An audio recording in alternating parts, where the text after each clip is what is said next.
Ini Kevin di sini mau minta langkah-langkah mudah Ya. yang bisa dilakukan oleh para guru untuk bisa meningkatkan daya tarik para calon siswa dan para calon wali siswa. Paling nggak usah daftar dulu deh, tahu aja dulu. Tidak menutup diri dari kegiatan mereka sehari-hari. Oke, jadi sehari-hari itu perlu diliput. Satu. Contoh gini, tapi dibangun dengan social media management yang tepat, yaitu tetap inspirasi, edukasi. Itu paling penting. Contoh gini, contoh. Nah, si gurunya yang sudah belajar tentang bikin konten AGC, dia tahu momen itu cakep.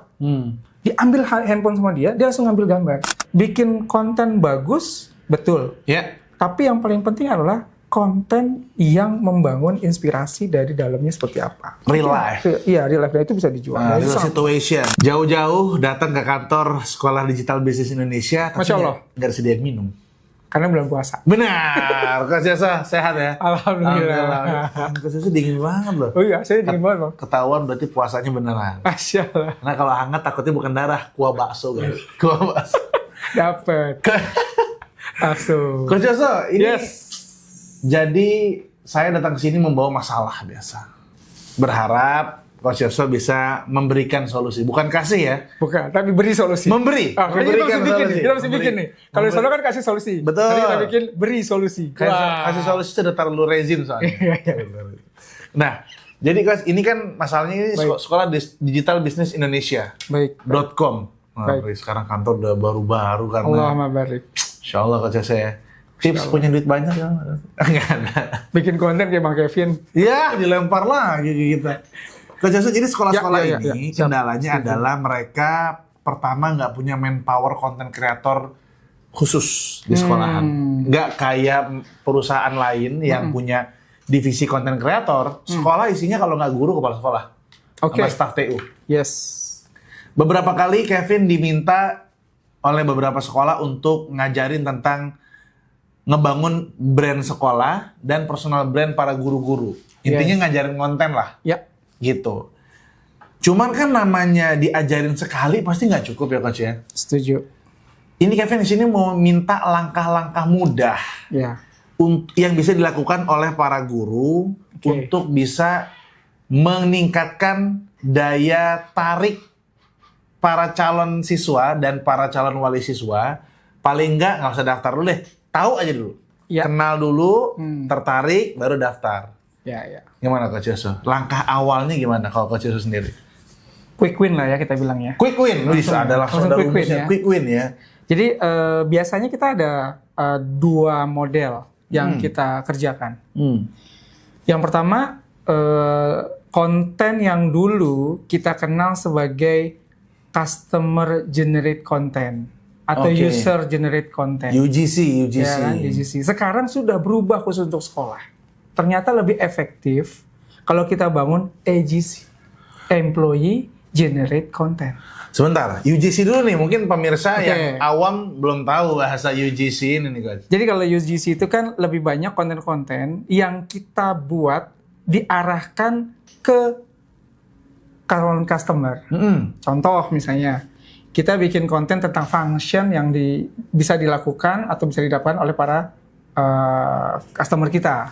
Karena user generate content arahnya ke sana. Tapi kalau employee generate content, kita memberitahu ke orang-orang di luar sana ada apa sih di sekolah ini. Tapi syaratnya cuma satu. Oh terus. Dibutuhkan dua hal yang namanya autentikasi dan original content. Autentikasi dan original content. Nah, itu penting. Kenapa pentingnya? Karena kalau kita membangun sesuatu lewat pihak ketiga mengatakan bahwa sekolah ini bagus, itu tepat, tapi kan orang-orang butuh sekarang bukti nyata otentiknya seperti apa di dalam. Oke. Berarti butuh POV orang lain sebenarnya. Tetap butuh POV orang lain. Yang kedua juga kita membangun POV dari internal sendiri. Jadi intinya singkatnya gini. Jadi saran saya, sekolah itu harus tidak menutup diri dari kegiatan mereka sehari-hari. Oke, jadi sehari-hari itu perlu diliput. Satu. Contoh gini, tapi dibangun dengan social media management yang tepat, yaitu tetap inspirasi, edukasi. Itu paling penting. Contoh gini, contoh. Biasanya beberapa sekolah yang sudah pernah menjalankan kegiatan AGC ini, mereka tuh bikin konten yang dibangun oleh tim troopers namanya. Tim troopers. Jadi gini, kan tadi dibilang ada kepala sekolah, ada guru-guru, ada TU. Betul. Nah, biasanya ada tim task force yang menjadi sebagai troopers. Diambillah 1 atau 2 guru dan juga 1 atau 2 dari TU. TU, oke. Gitu ya.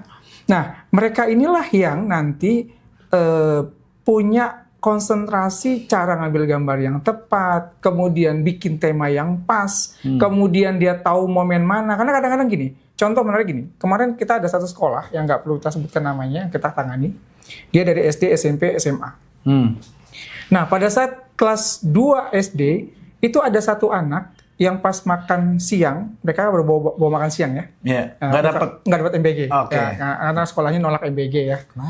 Mungkin karena mereka sudah pilihan itu kan pilihan. Ya, itu kan pilihan. Biar saya ngapuin kali. Pilihan ya. Pilihan sekolah, guys. Jadi dia ada makan siang. Betul. Gitu ya. Nah, ada satu anak yang itu dia termenung. Itu bukan drama, itu betulan. Nah, si gurunya yang sudah belajar tentang bikin konten AGC, dia tahu momen itu cakep. Diambil handphone sama dia langsung ngambil gambar. Kakak kenapa? Dia bilang, ini Miss, saya punya lauk ketinggalan, yang saya bawa cuma nasinya aja. Oh gitu ya? Oke, teman-teman, ini ada kawan kita yang kondisinya seperti ini. Ada yang bisa bantu nggak? Oh saya mau, bagi sama saya aja. Dan itu tanpa drama. Dan itu viewersnya ngeren. Bagus banget. Itu mah dari ceritanya aja udah. Jadi artinya saya mau bilang bahwa buat teman-teman yang saat ini punya institusi sekolah, bikin konten bagus, betul.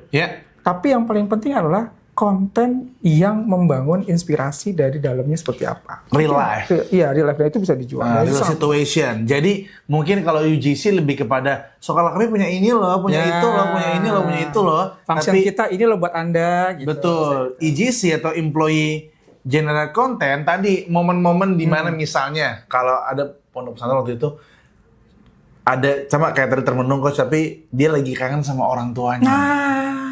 Kenapa? Sekarang minta doa sama ibu deh, coba ngomong ke kamera misalnya kayak gitu. Betul, apa yang mau kamu sampaikan ke ibu kamu? Mau kalau ibu itu viralnya luar biasa. Itu AGC. Itu AGC, betul. Itu AGC. Jadi employee generate content. Betul. Oke. Karena biasanya ini bocoran ya, berdasarkan lebih dari 6 tahun kita nangani beberapa sekolah itu. Kan ada mulai TK, SD, SMP, SMA. Itu kalau TK dan SD, banyakkan pencarian. Nah, nanti kita bicara yang kedua nih. Bagaimana agar penerima siswa barunya bisa meningkat ya. Iya, betul. Tapi saya mau sampaikan gini. TK, SD itu pencariannya bukan sekolah berprestasi ternyata yang tertinggi. Oh ya? Sekolah yang nyaman. Jadi kalau orang tua nyari sekolah untuk TK dan SD, itu bukan nyari sekolah yang prestasi tinggi? Belum. Tapi nyari yang nyaman? Yang nyaman. Oke, data dari mana, Bos? Kita ada Semras yang kita pakai. Kemudian ada keyword tools dan ada beberapa yang kita pakai. Nanti saya mau sampaikan di bab yang kedua nih. Oke. Jadi ini full data ya, bukan pakai perasaan Bos Joso ya? Data, karena bisnis itu kan harus dengan dalil ya. Kalau enggak nanti keputusannya bid'ah. Ya benar. Saya garuk nih megang. Terus. Jadi itu yang pertama. SD biasa itu. Jadi artinya sekolah prestasi tetap ada, tapi paling tinggi rata-rata sekolah itu nyaman. Maka TK SD ya? Iya, TK SD. Nah, inilah yang menyebabkan kita bikin sosial media manajemennya atau konten-konten idenya berkaitan dengan hal itu. I see. AGC-nya. Sesuai dengan target market. Betul. Kebetulan apa sih? Oh, sekolah ini ada bully nggak sih? Sekolah harus kasih tahu. Betul nggak sih nggak ada bully? Sekolah ini bersih dan rapi, nggak nyaman nggak di kelas atau di ruangannya seperti apa, kasih lihat. Dan itu harus benar-benar otentik, original. Okay. Nah kalau SMP dan SMA, khususnya SMA baru bicara prestasi. Karena dia mau lanjut kemana. Betul sekali. Gitu. Itu biasanya gitu. Oke. Nah, itu bocoran dulu ya dari hal ini. Nanti kita akan masuk ke bab kedua. Jadi yang pertama biasanya kita bikin tim troopers kita bangun. Kemudian tim troopers juga ada dua biasanya. Ada yang namanya konten, ada yang namanya SEO. SEO itu untuk pencarian kan? Pencarian. Search Engine Optimization. Betul. Biasanya kita tawarkan sekolah itu untuk belajar selain bicara tentang bagaimana membangun konten yang otentik dan yang disukai, ada dasarnya. Kemudian yang kedua berkaitan dengan artikel. Bikin artikel juga ya? Kita kasih tahu saya bikin. Karena gini, kemarin kita ada satu sekolah yang rata-rata gurunya itu S2. Oh. Ya, S2 gurunya, guru SMA ya, guru SMA S2. Master pendidikan, hampir rata-rata. Biasa menulis. Tapi saya bilang, Ibu tulisan Ibu bagus. Tapi ini, ketika Ibu menulis, standar penulis itu berbeda dengan standar yang dibaca oleh Google dan SEO serta AI SEO sekarang namanya, ada lagi baru, AI SEO. Artificial Intelligence SEO. Nanti kita sampaikan sedikit. Nah, ini yang kita kasih tahu. Bu, tulisannya jangan dirubah. Inti topiknya jangan dirubah, tapi rubahlah rumus penulisannya. Nah, contoh. Susunannya. Contoh. Kalau di SEO itu ada standar kata kunci yang dikejar, tema utama. Misalnya tema utamanya tentang sekolah berprestasi. Nah, itu kan tidak boleh berulang. Oh gitu. Hanya berapa jumlah yang boleh diulang, itu ada aturan mainnya tuh di SEO. Oh repot, tapi itu... Nah itu kita kasih tahu, Bu, Ibu kita lihat nih, kan ada judulnya nih, kita lihat tulisan Ibu ada berapa kata. Totalnya ada 2.000 lebih kata. Dan Ibu ada kalimat berprestasinya diulang 10 kali. Ini nggak akan kebaca sama SEO. Wah, kenapa? Kita kasih tahu datanya, nih Bu rumusnya, ini datanya. Dan ini buktinya. Nah mulailah dia belajar bagaimana caranya merubah cara tulisan dia itu ke sini. Karena SEO itu nggak suka kalimat-kalimat berulang yang lebih dari standar yang sudah ditentukan. Oke, jadi prestasi-prestasi berikutnya bisa diganti dengan apa? Kalau diksi yang lain gitu? Ya, bisa mungkin unggulan dia rubah. Atau mungkin ya dia kurangi penulisannya yang diulang-ulang gitu. Harus dirubah. Terus jumlah kata juga penting. Jumlah kata itu nggak boleh lebih dari 400 kata. Ada beberapa mesin pencarian yang dia punya standarisasi sampai seperti itu. Teknis banget ya, Mas ya? Betul. Nah, ini yang sometimes kurang dipahami oleh teman-teman karena kan mereka punya algoritma. Algoritma itu kan sistem dan sistem itu kan punya aturan main dan aturan main itu yang harus kita pahami dan kita beradaptasi dengan aturan main itu. Iya. Itu teknis banget ya. Teknis sekali. Jadi emang penting untuk sekolah sadar pertama dia adalah basicnya bisnis. Basicnya bisnis. Harus sadar dulu tuh karena kalau enggak dia akan stuck pada oh enggak, kita adalah lembaga ini yang beramal ini repot nih ya. Tapi Anda butuh murid satu sisi. Serba salah ya Coach ya? Artinya, nih para kepala sekolah perlu sadar, basicnya sekolah adalah bisnis jasa. Betul. Mereka butuh customer. Betul. Ada target market, ada target buyer. Target marketnya anak-anak, target bayarnya orang tuanya. Betul. Nah ini disesuaikan. Gimana kalau Anda masih butuh murid, nah Anda perlu belajar itu ya Coach ya? Iya, karena kan mau tidak mau kan gini, standarnya bagaimana mendapatkan murid adalah mudah dicari. Iya benar. Nah, bagaimana mudah dicari? Maka kenalilah platform pencarian. Ada Instagram, ada Facebook, ada TikTok, ada Google, ada AI sekarang. Oke. Nah, sekarang kita pelajari AI bagaimana agar bisa merekomendasikan sekolah kita ketika ditanya. Oke. Misalnya, sekarang kan orang nanyanya bukan lagi lewat Google nanya sekolah berprestasi. Enggak. Tapi dia udah boleh pertanyaan kan. Nah, bertanya misalnya, kasih tahu saya dong sekolah rekomendasi di daerah Bogor. Betul. Nah, gitu kan. Betul. Nah, muncul tuh nama-nama. Nah, pertanyaannya, kenapa sekolah kita nggak ada di situ direkomendasikan sama AI? Itu. Kan gitu kan. Nah, itu ada ilmunya lagi, Bang. Itu yang pengen diusahakan oleh SDBI ini, guys. Buat sekolah Anda semua nih. Gitu. Nah, itu namanya AI SEO. Jadi, kalau dulu SEO, kita belajar mencari kata kunci yang paling sering dicari. Benar nggak? Paham. Sekarang, parameter udah berbeda. Pertanyaan yang sering ditanyakan. Wah, itu lebih banyak lagi parameternya. Pertanyaan yang sering ditanyakan. Betul. Misalnya gini. Ini kalau kita ke SEO zaman dulu ya, di Google ya Coach ya. Misalnya kayak hukum mokel. Oke. Nah, hukum mokel menurut Islam. Oke. Keluar yang paling atas rumahisyo.com. Oke. Nah, Betul. apakah itu ada campur tangan Coach Yusuf juga? Itu bicaranya karena pertama kata kunci itu yang dicari mokel atau hukum mokel itu merupakan kata kunci yang sering dicari di saat bulan Ramadan.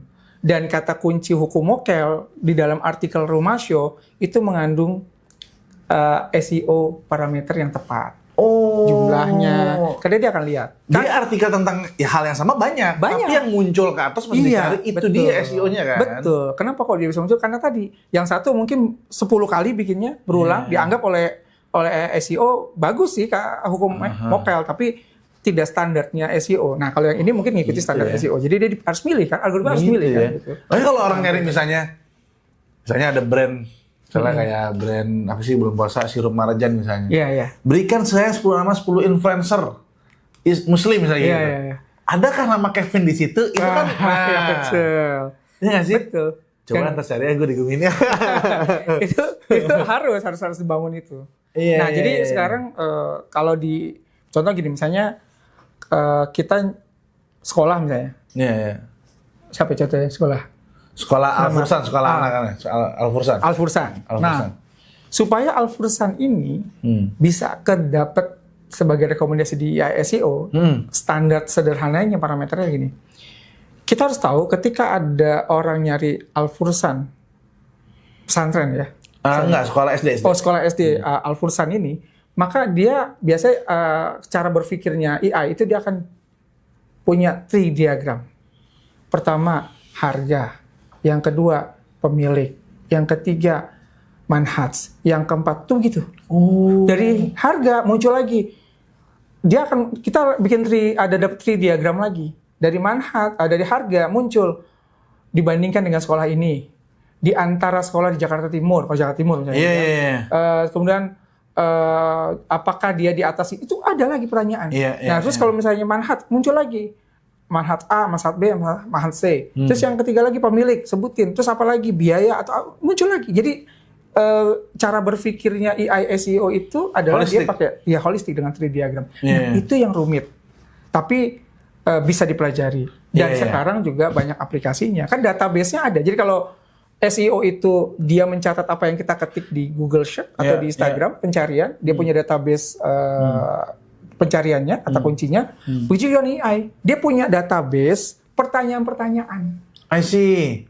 Dikumpulkan sama dia dikategorisasi. Digital banget ya sekarang ya Coach ya. Makanya sekarang kan salah satu ilmu yang lagi naik daun di dunia kita sekarang kan data analisis sebenarnya. Coba kayak di beberapa kampus-kampus terkenal sekarang udah mulai ada fakultas jurusan yang data analisis. Itu sebetulnya arahnya ke sana. Itu yang lagi viral LPDP juga. Data analisis juga dia. Betul sekali. Nah, karena itu penting banget. Jadi dari begitu banyak pertanyaan, dia akan memberikan tree diagramnya tuh. Oke. Coach balik ke sekolah lagi nih. Sekolah itu kalau nggak ada manpower itu tugas siapa yang kayak gitu kan? Sebetulnya gini, manpower itu kan ada dua ya. Yang pertama kita hire atau kita berdayakan. Skill up. Gitu loh. Skill up kalau nggak sama gaji up susah nih. Nah, ini menariknya gini. Skill up ini ada dua pendekatan juga. Oke. Apakah pakai gaji atau pakai insentif? Contoh. Saya guru. Saya dipilih lah jadi tim troopers. Begini. Coach kepala sekolah. Oke, saya kepala sekolah. Milih saya sebagai tim troopers. Oke. Saya akan bilang, udah belajar kan? Bikin konten. Oke, AGC udah bikin. Kalau misalnya ada konten yang kamu buat, saya approve, kamu saya kasih tambahan 100.000. Lebih semangat itu kayaknya. Iya, dan kasih target. Kalau Anda nggak bisa selesaikan 1 bulan 3 atau 5 konten, maka tugasnya saya ganti ya, saya cari orang lain. Udah nggak mau kehilangan inisiatif itu dong. Nah nanti matriksnya views, komen, atau 5 konten aja? Matriks kerjaannya dia? Jadi gini, cara penilaian sebuah konten itu kan sekarang sedikit berbeda ya, bergeser. Dulu kan kita melihatnya kan view, like. Tapi kalau sekarang itu sebetulnya share, komen, dan save. Nah, terus yang kedua, sebetulnya konten yang penting itu adalah konten yang menghasilkan uang. contoh saya punya satu konten yang cerita tentang keseharian saya, view-nya banyak. Like-nya juga lumayan. Yang ada backsound, hina mahal lalala. Tapi ada satu konten yang itu saya bercerita tentang AI, SEO. Itu yang like nggak banyak. Karena yang di Roja ya? Iya, salah satu itu misalnya. Iya. Saya cerita tentang ya. Tapi itu menghasilkan closing lebih banyak ketimbang yang tadi. Betul, sepakat. Jadi saya bilang sama teman-teman saya sekarang, saya nggak butuh konten operator yang bikin konten bagus saja. Saya butuh konten kreator yang saya menghasilkan uang. Gua nggak penting lo mau viral atau tidak. Ya. Percuma viral kalau nggak ada duit. Betul. itu contoh lah. Tapi tertarget lah gitu intinya. Betul sekali. Iya. Gitu, Bang. Bayang. Jadi memang insentif tapi pendekatannya itu. Pendekatannya ya? itu biasanya. Kalau menurut Coach Yoso, kalau saya kepala sekolah, saya dia yang belajar. Oke. Nanti saya coba ajarin ke beberapa, itu bisa juga. Saya pikir itu juga salah satu solusi selama si kepala sekolah itu memang punya minat dan keinginan untuk menjadi seorang konten kreator dan juga membangun sekolahnya untuk digital marketingnya lebih baik. Oke. Cuma kan pertanyaannya kan selama ini yang saya pernah diskusi, kepala sekolah itu tugasnya banyak banget gitu. Dari sisi administratif, kemudian dari sisi ini. Nah itu yang banyak ya? Bapak bukannya kepala sekolah juga? Bukan Pak. Saya bukan Pak. Kalau kalau Kevin kan pernah punya beberapa guru, mengelola lembaga bimbel lah. Bimbel. Lembaga bimbel. Nggak kebayang administrasinya sih, tapi rumitnya itu ngatur orang. Benar. Ngatur orang untuk meeting bareng-bareng, kita menyamakan visi, menyamakan SOP segala macam. Itu sih emang agak sulit. Belum lagi mungkin ditambah kalau sekolah administrasi ya. Tapi kalau sekolah digital ini ada administrasinya juga. Ada administrasinya. Invoice ada. Nah, sekarang geser ke gimana caranya supaya nambah minat pendaftar. Gini Kak, sebentar sebelum dimulai. Nanti ini kalau menurut Coach Bahaya disensor aja ya. Tapi Kevin pernah diminta sama sebuah sekolah besar di Oke. Brandnya itu di Jakarta bagus sekali. Betul banget yang di. Wah, ada bagus banget deh pokoknya. Dia kalah saing bahkan dengan Muhammadiyah. Karena ekspektasi orang tua kayaknya belum perlu deh. Dan ini kita bicara dia istilahnya empot-empotan lah untuk ngejar pesaingnya ini. Menurut Coach Yoso gimana? Branding positioning berarti jangan terlalu tinggi ternyata. Atau gimana menurut Coach Yoso? Oke. Bicara brand positioning itu kan bab yang berbeda lagi ya. Terkait sama bagaimana mereka membangun brand positioning dari sisi komunikasi mereka dan segala macam. Tapi kalau dari sisi kami digital marketing, kami melihatnya adalah 10 problem dulu kenapa orang itu nggak daftar kita. Kalau selama kita belum punya list itu, maka selama itu kita nggak pernah berani membangun konten yang mengedukasi secara langsung kepada calon customer. Yang menjawab pain point mereka. Betul. Berarti cari dulu 10 masalah. Iya, betul. Nah, 10 masalah itu dicari gimana caranya? Ada 2. Ada pendekatan hipotesa, ada pendekatan fakta. Gitu ya. Kalau hipotesa ya kita kumpulkan lah staff kita. Kemudian kita tanya, 2 tahun pendaftaran, berapa yang daftar? Oh, ada yang daftar misalnya 200. Berapa yang bonceng? Yang bonceng 50%. Pertanyaan yang kedua, kenapa mereka bonceng? Itu kan hipotesanya kan kelihatan. Kebanyakan mereka tahu nggak? Harusnya mereka tahu dong. Kan mereka kan ketika pas di WA nanya harga, dikasih harga, nggak jawab. Berarti berasa harga. Betul dong. Itu hipotesa. Kan hipotesa dong. Kita asumsi, kita dapat asumsi dong dari situ. Dari data itu kita tarik. Nah, kita ambil tuh data-data itu. Harus berani. Terus yang kedua, fakta. Fakta itu kita harus cari data di digital. Ada aplikasi-aplikasi yang harus kita mainkan yang berkaitan dengan sekolah kita. Cari di situ. Ada banyak. Skill lagi nih jatuhnya. Ada Google Analytics di sana. Ada analisis yang lain segala macam. Kita analisa. Nah, dari situ kita punya 2 data. Hipotesanya dapat, faktanya dapat. Berarti inilah problemnya. Kalau yang di hipotesa ada, di fakta ada, berarti itu high problem. Nomor satunya tuh. Itu high. Nah, Setelah kita dapat, katakan 10 dulu deh, 10 dulu kita. Oke. Nah, dari 10 ini langsung kita bangun sebuah komunikasi yang tadi, konten. Apakah dengan AGC, apakah dengan UGC, nah kan gitu kan. Nah, kita bangun itu konten itu untuk menjawab 10 pertanyaan ini. Nah, sekarang bagaimana agar nyampe? Nah, kan gitu kan. Jangan sampai kita bikin konten nyampe ke target market dong. Ya. Jangan sampai kita bikin konten taruh di media sosial cuma jadi feed doang, yang view ya cuma 100, itu pun juga wali siswa yang udah pernah daftar. Benar. Atau yang follower aja kan saya. Benar. Yang like 3 lagi. Betul. Maka yang harus dilakukan adalah penetrasi masif ke sana dengan cara 2. Iklan dan analisa demografi. Contoh sederhana. Kan waktu hipotesa kita dapat dari 100 itu dapat 5 orang atau 10 orang yang nanya harga, kita lempar harga, nggak jawab lagi. Betul. Berarti masalah harga. Daerah mana tuh? Oh, daerah X misalnya gitu. Maka iklankan tentang harga. Di wilayah itu diiklankan hanya di wilayah itu sementara. Fokus di situ. Berarti problemnya di wilayah itu adalah masalah harga. Contoh misalnya, kalau kami nangani sekolah yang, maaf ya, misalnya yang kami tangani kan harganya masuknya aja sekitar 45 juta sampai 50 juta. Yes. Oke ya. Dan itu dan target kami harus tercapai 105% dari target tuh.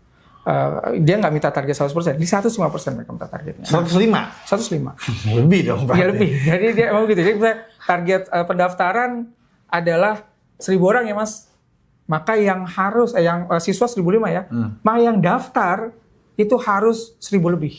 Iya, paham. Daftar itu maksudnya ikut tes ya? Iya, karena setelah tes nanti ada itu mereka ya yang sales internal yang kerja. Oke. Bukan kita ngejar dia untuk langsung masuk. Jadi artinya bahkan kita ngejar sampai 120%, 150% karena harus lebih dari itu kan. Jadi tanggung jawab Coach Yoso adalah bikin funnel di mana banyak di sini ikan-ikan terjerat di sini. Iya.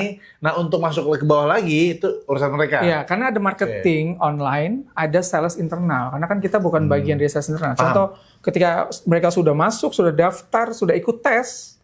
Ya. Kemudian dia nggak jadi lanjutin, itu bukan salah kita dong. Iya.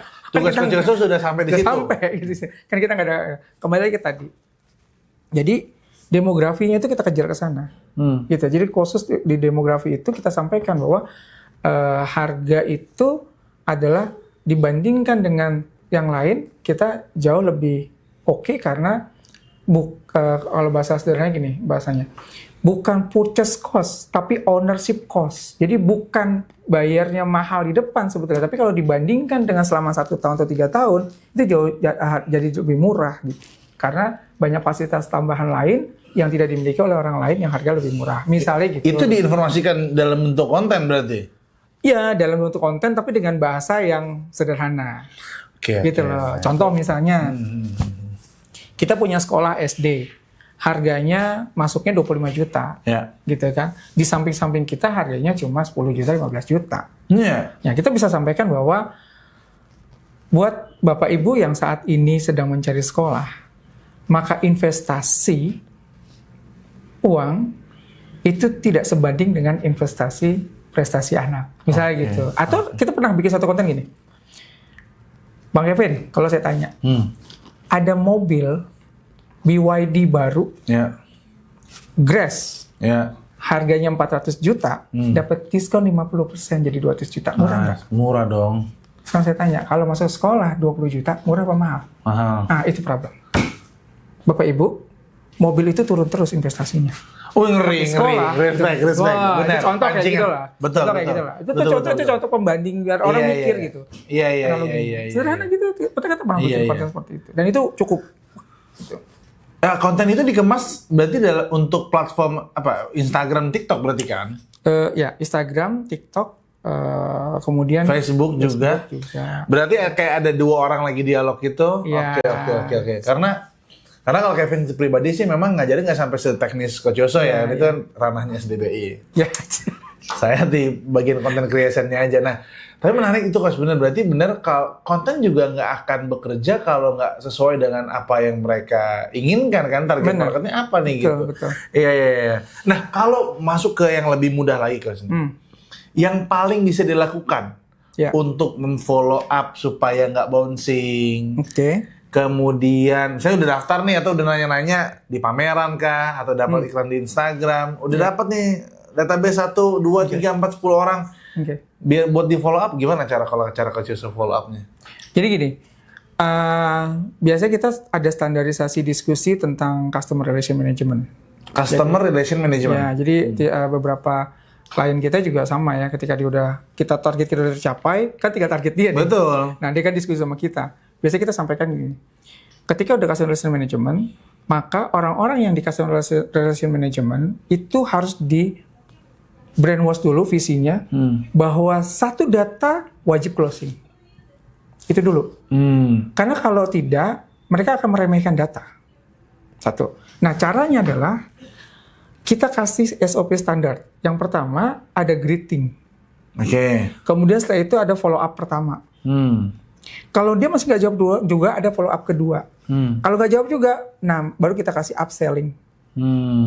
Kalau nggak jawab juga, berarti masukin data itu ke freeze database. Jadi itu standar. Karena kadang-kadang orang gini, kayak saya pernah ngalamin waktu itu ada kasus, dia dapat data 100, tapi yang closing cuma 10. Padahal waktu kemarin target kita 100 itu harusnya sekitar 20% lah atau 20% minimal harus closing kan gitu kan. Terus saya lihat database-nya. Ternyata tanya cuma sederhana, Pak, dia udah saya tanya, tapi dia nggak jawab. Terus saya mesti ngapain lagi? Ya follow up. Udah saya follow up Pak 1. Terus dia nggak jawab juga. Nah, follow up-nya seperti apa? Follow up coba tanya, Bapak Ibu gimana penawaran saya? Apakah bisa diterima? Bapak Ibu ada ini. Sebelum pertanyaan sederhana, Bapak Ibu follow up yang kedua, biasanya kita tanyakan problemnya apa? Bapak Ibu, apakah punya masalah dengan sekolah kami? Apakah terkait dengan harga? Kita masih bisa diskusi kok Pak, gitu. Nah itu masuk ke upselling. Karena biasanya standarnya hampir semua produk, hatta itu jasa maupun produk fisik, pasti dia punya standar diskon kan? Yang itu akan dikeluarkan sebagai secara pamungkas. Nah itu kan bisa dimainkan nanti di upsellingnya gitu. Nah itu yang. Jadi biar bagaimanapun diskon bagi wali murid tetap jadi perhitungan ternyata ya Coach. Tetap jadi perhitungan. Tapi kan bukan itu di awal harus. Iya betul. Kita tetap value dulu gimana. Kalau permasalahan saya tuh masanya jauh Pak. Kita kasih tahu Bapak Ibu sebetulnya kita ada jemputan kok misalnya. Betul. Bapak Ibu jangan khawatir, sebetulnya aksesnya itu kalau Bapak Ibu daerahnya Depok, kita di Jakarta Timur tuh sebetulnya ada Transjakarta kok Bu. Ada juga baling-baling bambu. Gitu saya kayak gitu lah. Jadi jauh-jauh CRM. Siap. Maksudnya gini, daripada Coach Yosho jelasin itu dan rumit sendiri, mending Coach Yosho bilang sekolah, Pak, undang Bang Kevin aja. Gitu maksudnya gitu. Bang Kevin yang ngajarin komunikasi. Gitu. Undang sekali kita berdua kali ini. Ini kita masuk bagian akhir ya. Kayaknya kita mesti bikin workshop berdua tentang itu kayaknya. Itu dari kemana sudah kasih kode-kode Coach Yosho tuh malah gitu ya. Oke. Pantesan banyak orang marah sama Coach Yosho. Gak peka ya Coach Yosho gini. Ini kan tadi insentif ya. Berarti ada kemungkinan kalau ada guru yang banyak closingin. Sementara guru tuh nggak pernah belajar itu Coach Yosho. Nggak pernah belajar selling segala macam tuh. Dipastikan pendidikan keguruan nggak belajar itu. Gitu. Nah itu mereka kan pasti learning by doing lah. Tapi mereka mungkin mau untuk dapat insentif segala macam. Berarti kan ada pengaruh buat kesejahteraan guru nih. Setuju. Betul ya? Setuju. Coach Yosho ada nggak sih satu silabus sederhana 10 slide lah katakan yang Coach Yosho bisa kasih tahu ke guru-guru di kelas belajar ngajar online-nya saya nih yang Coach Yosho kalau bersedia di bulan Ramadan ini ngisi setengah jam 40 menit, kasih tips-tips buat bisa closingin peserta 10 langkah, 5 langkah, 3 langkah, buat guru-guru pasti senang banget Coach Yosho. Kira-kira apakah Coach Yosho bersedia? Bapak Ibu guru dan teman-teman sekalian yang nonton ini kerennya Bang Kevin. Dia tahu bagaimana cara menggiring orang agar masuk ke dalam musaranya dan saya setuju. Oke, saya terima. Itu. Undang Coach Yosho ini nggak murah guys. Makanya saya harus datang ke sini, saya ngobrol-ngobrol dulu, dia ngasih tahu pancing. Coba. Jadi harus belajar public speaking emang sama dia. Dia jago. Kita kasih tahu nih, kita Coach Yosho kedua nih. Tuh, nggak, topik kita udah sama nih. Coach Yosho, insya Allah kita atur tanggalnya Coach Yosho. Siap, insya Allah. Ada kurang lebih 2.000 guru di member kelas belajar ngajar. mereka udah terbiasa ngajar, tapi ketika muridnya lulus untuk dapetin yang baru agak kewalahan. Dan sekolah makin subur, artinya persaingan makin banyak. Mudah-mudahan mungkin 3, 4, 5 langkah dari Coach Yoso bisa membantu kesejahteraan para guru nih, insya Allah. Siap. Kita atur tanggalnya nanti insya Allah Coach Yoso, dan buat para member ini free buat Anda. Masa bermain lagi nih, sedekah dari Coach Yoso bulan Ramadan. Coach Yoso, Assalamualaikum warahmatullahi wabarakatuh. Waalaikumsalam warahmatullahi wabarakatuh.